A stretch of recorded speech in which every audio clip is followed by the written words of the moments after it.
My name is Erin Byrnes. I'm from Dearborn. I'm a current state representative for House District 15 and a candidate for State Senate District 2. Perfect. How long have you lived in Dearborn? I grew up in Dearborn. I've lived here almost my entire life. Very cool. Okay. This question is about your time in the Michigan State House. What would you say are some of your proudest accomplishments during your time in the Michigan State House? That's a good question. In terms of things I'm proud of with my time in the State House, I've definitely worked with other reps to be really a champion for transparency. We need that desperately in Lansing. I'm very passionate about getting corporate and utility money out of politics. I've never taken a dime from DTE or consumers, and I think it's really important that our elected officials are there to serve the people, not corporate interests and not private utilities and utility monopolies. So that's something that I'm very proud of. We still have a long way to go in terms of greater transparency and getting big money and dark money out of politics, but that's something that I'm extremely passionate about, and I'm lucky to have found a group of other reps who are passionate about that as well. So that's something that's really important to me. In my first term, we repealed right to work, which was a huge win for organized labor across the state of Michigan. That's something that I'll always be really proud of. And we also have made tremendous gains in terms of protecting and defending reproductive rights for folks across the state of Michigan, as well as LGBTQ plus rights. So very proud of that. That's something that I think is meaningful to a lot of folks in our community and across the state of Michigan. Oh, agreed. I am definitely very proud and very grateful for a lot of those bills and projects that you've worked on as well. But just to be totally clear and transparent here, yes. When you talk about fighting for transparency in Lansing, what do you mean by that? So when we talk about transparency in Lansing, some of that has to do with where money is coming from, right? We know that there's a lot of dark money that comes into elections. That's not something that I've ever been part of, but that is something that is part of, the Lansing ecosystem, and it impacts our state government tremendously. Dark money is something that really is very difficult, if not impossible, to track. But a lot of, corporations and other big money entities use dark money as a way to influence elected officials, as a way to influence the outcomes of elections. And it's undemocratic, it's wrong, and it's something that we need to do everything we can to stop. Of course, we have Citizens United via the Supreme Court. We have to address that. That needs to be fully repealed. But in the meantime, there are things we can do at the state level. I was part of the BRIGHT Act, which stands for Bringing Reforms for Integrity, Transparency, and Ethics. And some of the legislation proposed in that package would require disclosure of donors for dark money in Michigan. And again, under Citizens United, we can't fully get rid of dark money just yet via legislation, but we're doing everything we can to expose the sources behind it. And then I would also mention, Mop Up Michigan, which is all about getting money out of politics, utility money, folks who have state contracts, making sure that those folks cannot contribute to, state level candidates. I think that's really important. That's a huge conflict of interest, and we want to make sure that we're doing everything we can on that front as well. And I think that'll go a long way to greater transparency. Absolutely. Thank you. That's fantastic. Yeah. So, second question. What are some of the top issues that you see impacting your district right now? So in terms of impact on our district, I think one of the main issues is affordability. When we think about access to housing, it's really challenging right now. We know that the cost to rent an apartment, to purchase a home, all of these things are becoming further and further out of reach for folks. So I'm committed to doing everything I can to address that, to make sure that we're able to build more housing that is affordable and accessible for folks. We just had a report come out in the state of Michigan now. The average homeowner is about 40 years old and making around six figures, around $100,000 a year. So people are being forced to, purchase a home later in life, and they're being required to make way more money than folks have in years past, and it's just not right. It's not equitable, it's not fair, and it's something that I'm really passionate about addressing. We see that as an issue in our community and across the state as well. Another key piece of affordability is healthcare. Healthcare costs continue to rise, especially given some of the actions that the Trump administration has taken. Those have impacted folks all across the country, and our local community here in the Dearborn area is no stranger to that. So I'm a huge proponent of universal healthcare. We need that at the national level. We absolutely need that in Michigan. I really want to be part of a team to help advance that and push that forward. I think it's really critical.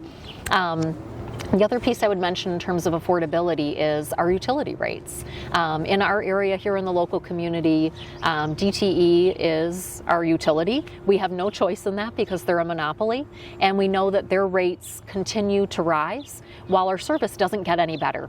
I'm part of this situation too, where you lose power and you have to throw out a fridge full of groceries. I had that happen a few years ago. I threw out a fridge full of groceries. My power came back on. I went back to the grocery store, restocked, and then my power went out again a few days later. So it's just untenable. As DTE continues to push for rate increases, it's just something that we can't tolerate anymore. It's wrong. And it's pricing people out of, just being able to afford basic energy costs. So that's something I'm really passionate about addressing.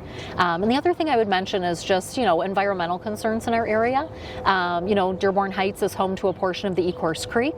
And we're, working on dredging the creek, cleaning that out so that more water can run through. But over the years, it's caused tremendous flooding in the community, and that's something that we're working to address, but there's a lot more work to be done there to protect residents from flooding. I think that's a huge issue, especially in older communities with older infrastructure.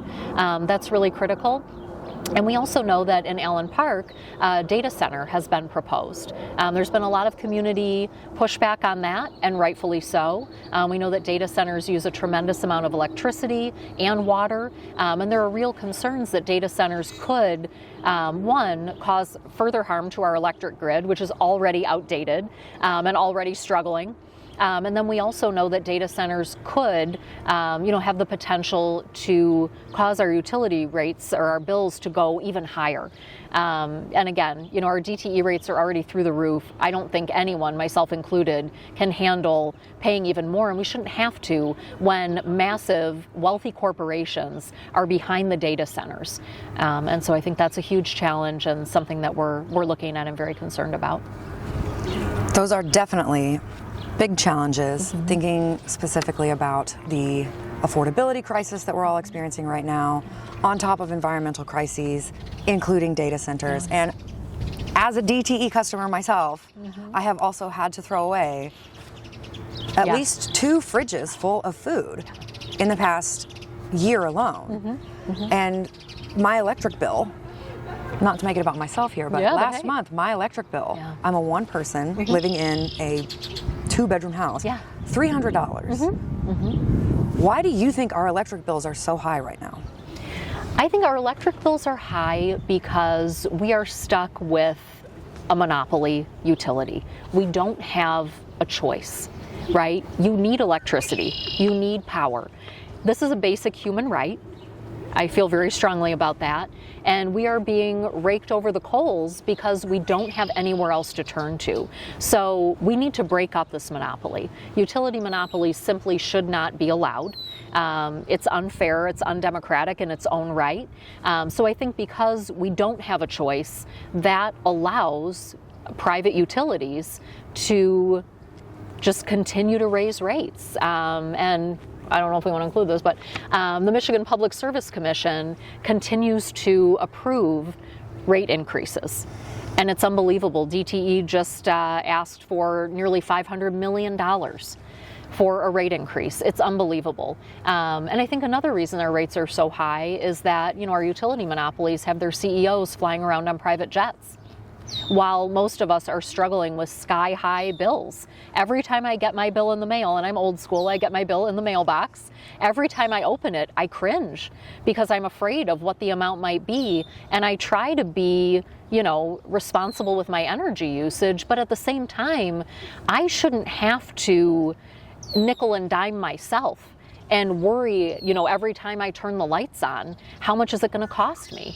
DTE isn't worried about, the amount that they're asking for rate increases. They don't seem embarrassed or shy about it. And, they would tell us to scale back. Why don't they scale back on what they're charging? I think they could certainly afford to, but instead they're putting that back on us as forced customers because, again, we don't have a choice, and that's inherently wrong. I want to build on that a little bit more too, Yeah. because you talked about we don't have a choice. Yeah. We don't have a choice. Right. And we also know that DTE and consumers have been lobbying very hard for decades now to make sure that fossil fuels are our only choice. So what do you see as relying solely on fossil fuels? How do you see relying on fossil fuels only impacting Michiganders' everyday lives? So when we rely solely on fossil fuels, that eliminates choice for us. And that's something that's really important for folks to consider. It's something I think about a lot as we continue to see gas prices climb. $5 or more. I see that every time I drive, just up and down Michigan Avenue right here in the local community. It's untenable. And of course, that's tied to the war in Iran that Congress didn't approve and most Americans don't want. So that's its own, piece of the puzzle.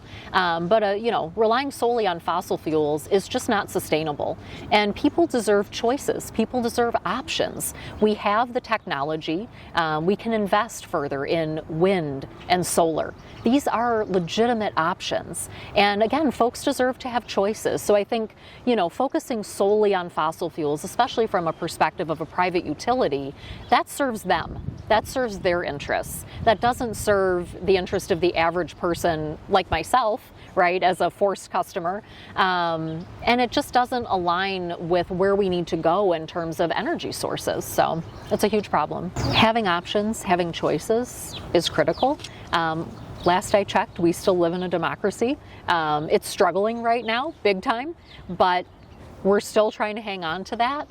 And I think having options is everything, especially when it comes to your energy sources. We know that we need to move toward clean and renewable energy. We know that we have the options for that. In my first term in the House, we passed the Clean Energy and Jobs Act. So our goal as a state is to be utilizing clean and renewable energy much more than we already are. And we need to build out that infrastructure. And I think we need to make it accessible to folks. If you want to do community solar, if you want to install solar panels on your home, that shouldn't be, the cost of a new car, right? It also has to be more affordable because if cleaner energy options are something that people are priced out of, then it's out of reach, whether you have the desire to use it or not. So we have to make it accessible and affordable, and we have to let folks know that they do have choices. And some of that too is, again, reining in the big money and the dark money that these utility monopolies pour into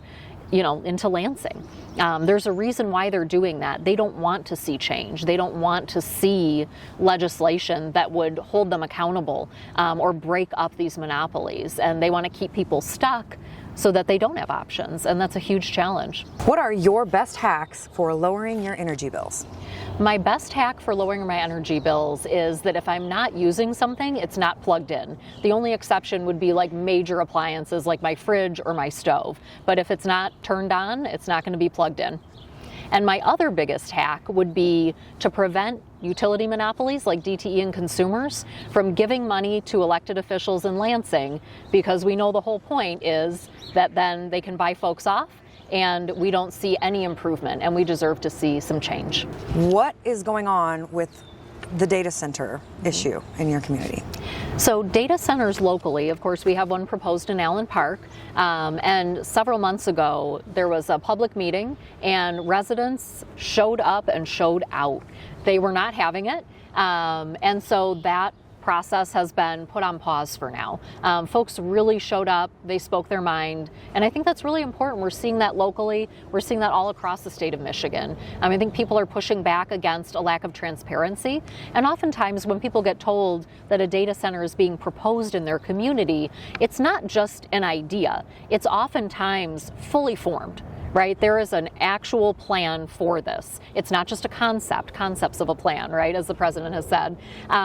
This is a fully fledged plan to move forward. And so I think folks feel like you're telling me that this is an idea, you're telling me that this is a proposal, but you're basically ready to go. And that's a huge challenge. And I think people are really aware of that, and they're pushing back against that lack of transparency.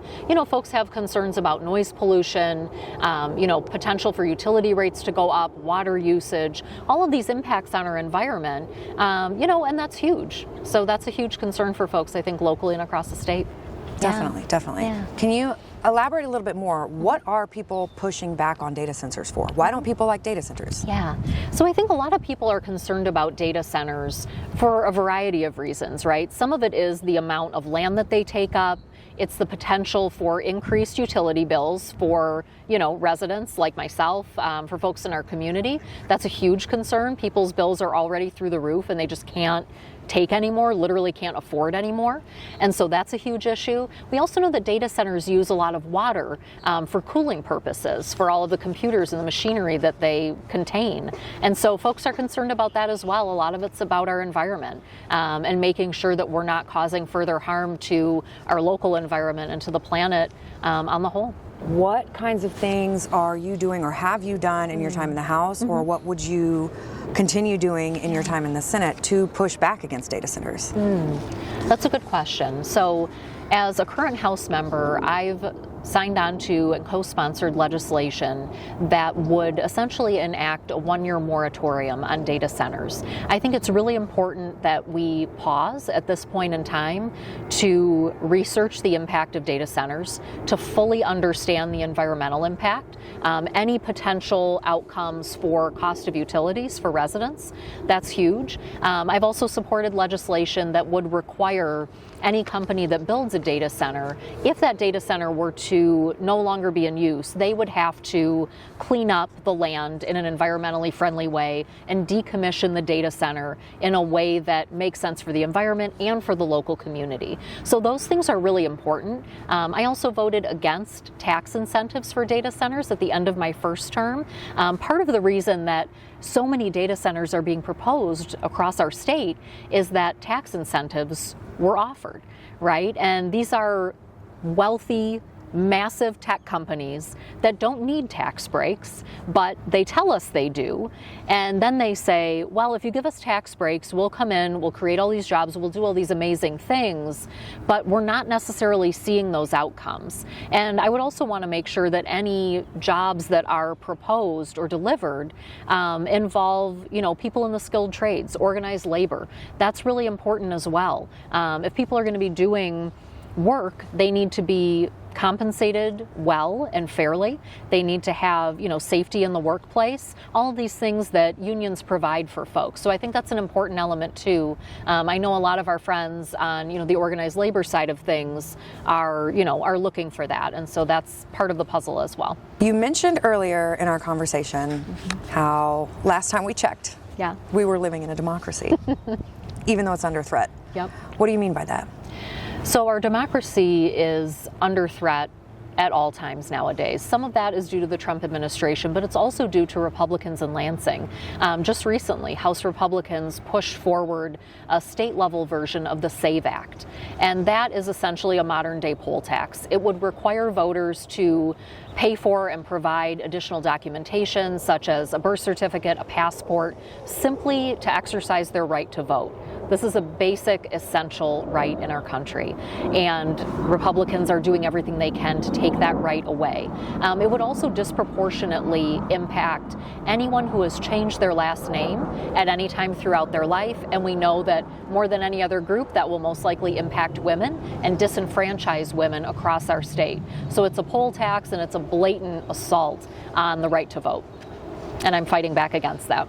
And I think a lot of folks maybe aren't aware of how low Republicans are willing to go. It's hard to wrap your head around some of the attacks on our basic rights, like the right to vote. But it's real. It's at our doorstep. It's not fictional. It's not a concept. It is happening. It's here at our doorstep, and we have to be aware of that, and we have to get organized and make sure that we're fighting back against it every step of the way.